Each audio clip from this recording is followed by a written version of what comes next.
안녕하세요. 이 전통금융하고 블록체인 기술이 본격적으로 만나면서 두 가지 아주 근본적인 질문이 생기고 있습니다. 네, 바로 가치를 어떻게 효율적으로 옮길 것인가, 그리고 그 가치가 진짜인지 어떻게 증명할 것인가, 바로 이 문제죠. 그렇죠.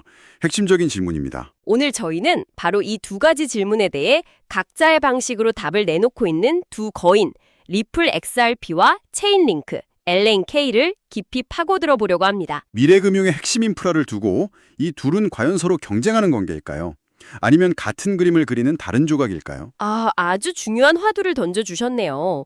겉으로만 보면 XRP는 스위프트 같은 기존 국제송금망을 대체하려는 가치 이동의 플레이어고요. 네, 링크는 스마트 계약의 현실 데이터를 공급하는 진실 증명의 플레이어라 이게 전혀 다른 길을 가는 것처럼 보이거든요. 맞아요. 분야가 완전 달라 보이죠. 하지만 결국 둘 다 블록체인을 통해서 현실 세계의 금융을 더 효율적으로 만들겠다. 이런 공통의 목표가 있는 겁니다. 오늘 대화의 목표는 이 두 프로젝트가 단순히 무엇을 하는지를 넘어서요. 네네. 그들이 그리는 미래금융의 청사진이 어떻게 다르고 또 어떻게 맞물릴 수 있는지를 좀 입체적으로 이해하는 것입니다. 좋습니다.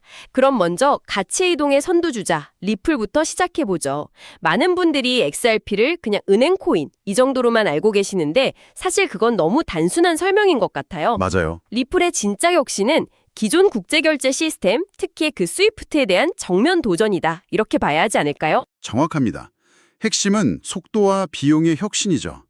현재 스위프트망을 통한 국제송금은요, 여러 중개은행을 거치면서 며칠씩 걸리고 수수료도 만만치 않잖아요. 정말 오래 걸리죠. 답답할 때도 많고요. 네. 근데 리플의 XRP 레저는 그런 중간 과정이 아예 없이 단 3에서 5초 만에 결제를 끝냅니다. 수수료도 거의 0에 가깝고요. 3에서 5초요? 네. 그 과정에서 XRP가 서로 다른 법정화폐 사이를 이어주는 일종의 중립적인 브릿지 통화 역할을 수행하는 거죠. 와, 3에서 5초라는 속도는 정말 인상적이네요. 근데 그 속도의 비결이 뭔가요? 비트코인처럼 채굴을 하는 방식은 아니라고 들었거든요. 바로 그 지점이 XRP 레저의 핵심 설계 철학을 보여주는 대목입니다. 채굴이 아니라 소수의 신뢰할 수 있는 검증인들, 그러니까 밸리데이터들 간의 합의 알고리즘을 사용해요. 소수의 검증인. 네, 이것 때문에 폭발적인 거래 처리 속도를 얻을 수 있었죠. 물론 바로 이 지점 때문에 일부에서는 이거 너무 탈중앙화가 부족한 거 아니냐 이런 비판을 받기도 합니다. 그렇죠. 그런 비판이 항상 따라다니죠. 하지만 리플의 입장은 명확해요. 완전한 탈중앙화보다는 제도권 금융기관들이 믿고 쓸 수 있는 속도와 효율성, 이걸 우선하겠다는 전략적 선택인 셈이죠. 속도를 위해서 어느 정도의 중앙성을 감소한 굉장히 실용적인 접근이군요.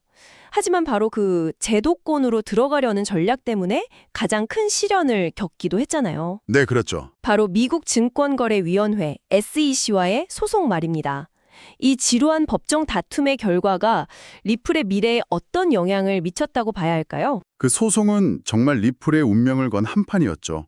결과적으로 법원이 기관 투자자 대상 판매는 증권이지만 일반 대중을 상대로 한 거래소 판매는 증권이 아니다라는 일부 승소 판결을 내렸습니다. 네, 그게 아주 큰 뉴스였죠. 이 판결로 XRP는 미국 시장에서 비증권이라는 아주 중요한 법적 명확성을 얻게 됐고요.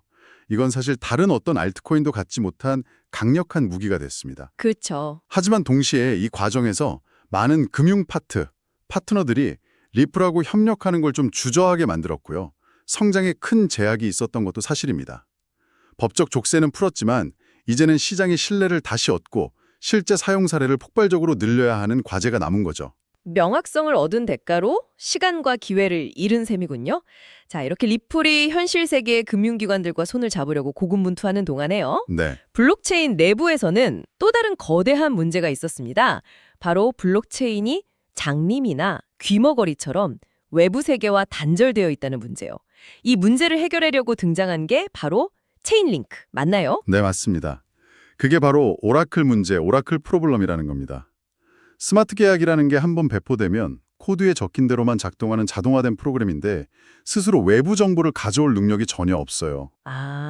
스스로는 못하는군요. 네. 예를 들어서 뉴욕 증시의 애플 주가가 1% 오르면 $100를 지급한다는 스마트 계약이 있다고 한번 쳐보죠. 네. 이 계약은 누군가가 애플 주가가 진짜 1% 올랐다는 사실을 블록체인 안으로 안전하게 넣어주기 전까지는 절대 실행될 수가 없습니다. 여기서 바로 체인링크가 등장하는 거죠. 그러니까 체인링크가 그 똑똑하지만 세상 물정 모르는 스마트 계약의 눈과 귀가 되어주는 셈이군요. 정확합니다. 근데 한 군데서만 정보를 가져오면 그 정보가 조작될 위험도 있지 않나요? 바로 그 지점이 체인링크의 핵심 기술입니다. 단일 정보 소스에 의존하는 게 아니다. 수많은 독립적인 노드 운영자들이 여러 데이터 소스에서 정보를 가져와요. 그리고 그걸 종합하고 검증합니다. 아, 여러 곳에서? 네. 만약 어떤 노드가 악의적으로 틀린 정보를 제공하면 그 노드는 평판이 깎이고 담보로 맡겨둔 링크 토큰을 잃게 되는 거죠. 아하, 일종의 페널티가 있군요. 그렇죠. 이런 식으로 탈중앙화된 네트워크를 통해서 데이터의 신뢰성을 담보하는 겁니다. 디파이 대출 프로토콜이 담보물 가치를 실시간으로 평가하거나 날씨 기반 파생 상품이 실제 기온 데이터가 필요할 때 체인링크가 없으면 아예 작동 자체가 불가능한 서비스들입니다. 그렇군요. 결국 네트워크 수많은 참여자들이 올바른 정보를 제공하도록 일종의 경제적인 인센티브를 설계한 거네요. 맞습니다. 그런데 체인링크의 야망은 단순히 가격 데이터나 날씨 정보를 제공하는 데서 그치지 않는 것 같습니다. 최근에 자주 언급되는 CCIP라는 건 뭔가요? CCIP, 즉 크로스체인 상호 운용성 프로토콜은 체인링크의 비전이 얼마나 큰지를 보여주는 프로젝트입니다. 지금 블록체인들이 이더리움, 솔라나, 아발란체 이렇게 각자 섬처럼 고립되어 있잖아요. 네, 다 따로 놀죠. CCIP는 이 섬들을 연결하는 일종의 블록체인의 인터넷, TCIP에 되겠다는 목표를 가지고 있습니다. 단순히 자산을 옮기는 브릿지를 넘어서요. 브릿지 이상으로요? 네, 한 체인의 스마트 계약이 다른 체인의 스마트 계약을 호출하고 데이터를 주고받는 정말 진정한 의미의 상호 운용성을 구현하려는 거죠. 이건 체인링크가 데이터 오라클을 넘어서 블록체인 세계의 표준 통신망이 되겠다. 이런 선언이나 다름없습니다. 와, 스케일이 정말 크네요. 자, 그럼 이제 두 프로젝트를 나란히 놓고 비교해볼 시간입니다. 시장의 평가를 보면 시가총액에서 XRP가 링크보다 서너 배는 큰데요. 네, 차이가 꽤 크죠. 이 차이를 어떻게 해석해야 할까요? 그냥 단순히 XRP가 더 우월하다, 이렇게 봐야 할까요? 그렇게 단순하게 볼 수는 없습니다. 이 시총 차이는 두 프로젝트가 목표로 하는 시장의 성격, 그리고 역사, 전략의 차이를 보여주는 지표라고 생각해요. 아, 시장의 성격 차이요? 네, XRP는 수십 년간 수조 달러가 오가는 거대한 국제 송금이라는 전통 금융시장을 직접 타겟으로 합니다. 시장 자체가 이미 엄청나게 크고 초기부터 많은 유동성을 확보했죠. 그렇죠. 반면에 체인링크는 이제 막 폭발적으로 성장하기 시작한 디파이나 웹3라는 신생 시장의 인프라로 시작을 했습니다. 즉, 이미 존재하는 거대한 파이를 가져오려는 자와 새로운 파이를 키우면서 그 파이의 필수 재료가 되려는 자의 차이, 이렇게 볼 수 있습니다. 아, 비유가 아주 와닿네요. 접근 방식에서도 뚜렷하게 느껴져요. 리플은 규제 당국이나 대형 은행들을 상대하는 뭐랄까 탑다운 방식의 기업 영업에 가깝다면 체인링크는 개발자 커뮤니티와 협력하면서 생태계를 확장하는 바텀업 방식에 더 가까워 보입니다. 아주 정확한 분석입니다. 리플 파트너 목록을 보면 산탄데르, SBI 홀딩스 같은 굵직한 금융기관들 이름이 올라와 있죠. 네네. 반면 체인링크 파트너는 수많은 디파이 프로토콜, NFT 프로젝트, 그리고 최근에는 구글 클라우드나 스위프트 같은 기술, 금융 인프라 기업들과의 협력으로 확장되고 있습니다.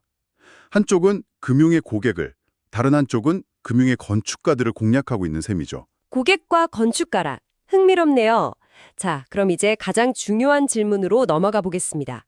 이 모든 걸 종합해 봤을 때 리플과 체인링크는 결국 서로 경쟁하는 관계일까요?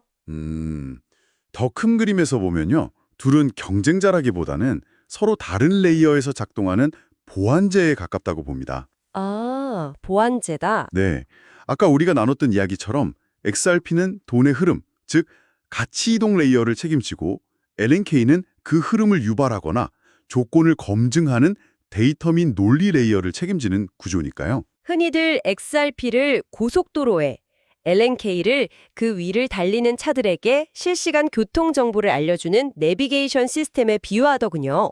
꽤 직관적인 비유인 것 같아요. 네, 적절한 비유입니다. 하지만 이렇게 반론을 제기할 수도 있을 것 같습니다. 내비게이션 시스템은 굳이 이 고속도로가 아니더라도 다른 고속도로에서도 작동할 수 있는 거 아닌가요? 체인링크가 굳이 XRP가 필요한가 하는 질문이죠. 훌륭한 지적입니다. 그리고 그게 바로 체인링크의 강점이죠. 체인링크는 특정 체인에 종속되지 않는 이른바 체인 애그노스틱 설계를 지향합니다.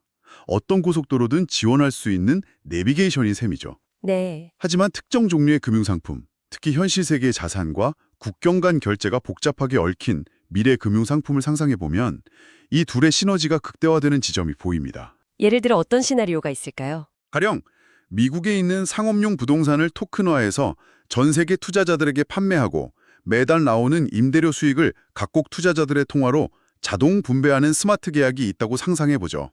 와, 굉장히 복잡한 계약이네요.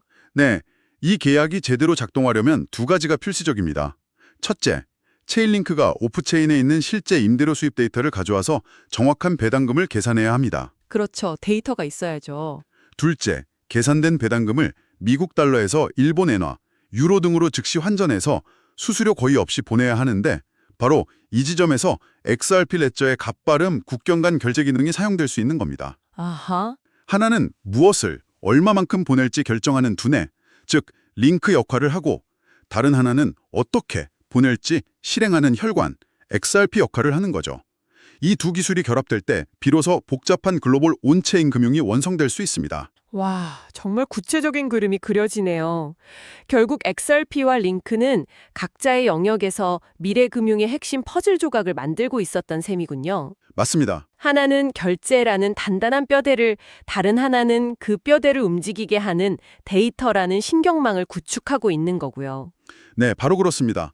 그래서 어느 한쪽이 더 좋다거나 이긴다는 관점보다는 두 프로젝트가 해결하려는 문제의 본질이 무엇인지, 그리고 그 기술들이 어떻게 상호작용하면서 우리가 상상하지 못했던 새로운 금융 생태계를 만들어갈 수 있을지 지켜보는 것이 훨씬 중요하다고 생각합니다.